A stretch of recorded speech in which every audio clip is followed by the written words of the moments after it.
the first incident on the pathway to behavioural science was actually year 10 or year 11 in high school, when we did one of those career aptitude tests. So filled it in, got the answers back, and there were two careers that I was apparently ideal for. The first was a funeral director, and the second was an actuary, which is a special type of an accountant. And it was probably the first moment that I just kind of went, I feel like we could do better things with data. Well, I didn't like the test, and I didn't like the results. I thought they were both pretty rubbish. So I kind of just disregarded that test entirely and went on to do the things that I was interested in regardless, which was psychology. So I went on to study psychology at university. That led me to psychology honours, ended up doing a PhD in kind of psychology / public health space. So really looking at population level information and how people experienced mental health. And the very end of my PhD was looking at how people sought treatment or help for mental health conditions, as well as just other ambiguous symptoms that they might be experiencing but were causing, distress in their lives. And it was that part of my PhD that really kind of solidified, this is where the impact is. When we understand why people do the things that they do, and how we can help people or understand the barriers to people help seeking in that instance.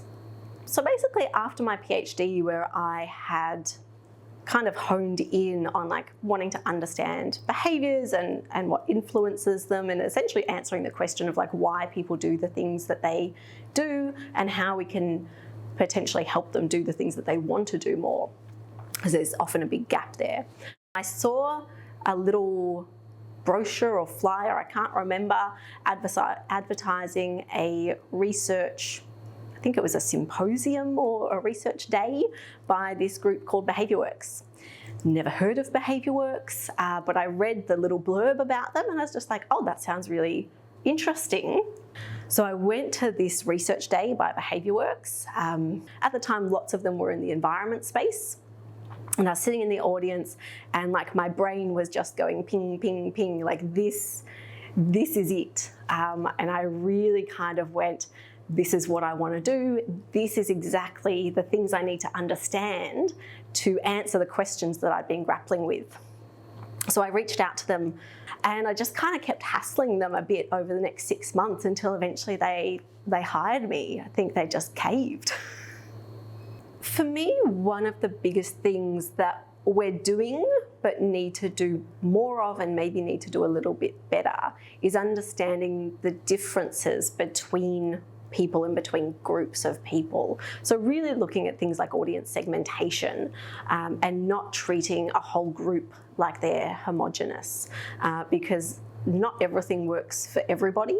And in order to be more targeted in how we're designing interventions or strategies or even how we're writing policies, we need to understand those differences between people, between how they're behaving and how the different drivers and barriers affect people differently. Because otherwise, we're actually wasting resources implementing interventions that are kind of targeted at this generic level, when what we need is to hone down to more specific group level information.